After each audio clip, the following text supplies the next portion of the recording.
శ్రీమాత్రే నమః. ఈరోజు వీడియోలో ఒక చిన్న కవిత రాశానండి, అది చెప్తానండి. ఈ వీడియో నచ్చితే లైక్ చేయండి, షేర్ చేయండి అండ్ సబ్స్క్రైబ్ చేయండి. ప్లీజ్ సపోర్ట్ చేయండి. ఈరోజు కవితలో డబ్బుతోనే అన్నిటికీ రుణం తీర్చుకోవచ్చు, డబ్బుంటే చాలు అన్న వారికండి, అన్నిటితో డబ్బు ఉంటేనే అన్నిటి రుణం తీర్చుకోగలము అనుకుంటారండి చాలామంది.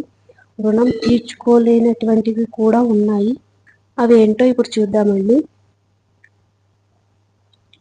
పుడమి తల్లి రుణం ఏమిస్తే తీరుతుంది, కన్న తల్లి తండ్రులకు ఏమిస్తే రుణం తీరుతుంది, పచ్చని ప్రకృతికి ఏమిస్తే రుణం తీరుతుంది, ప్రతిరోజు ఉదయించే సూర్యునికి ఏమిస్తే రుణం తీరుతుంది, ప్రతి నిమిషం లెక్క కట్టే ఈ కాలానికి ఏమిస్తే రుణం తీరుతుంది, ఈ జనన మరణాలకు ఏమిస్తే రుణం తీరుతుంది, నువ్వు తినే తిండి, పీల్చే గాలికి, నీ భారం మోసే ఈ భూమికి ఏమిస్తే రుణం తీర్చుకోగలవు, నువ్వు ఇచ్చే ధనం కోరి కొట్టుకుంటుందా నీ గుండె నిరంతరం. థ్యాంక్ యూ అండి.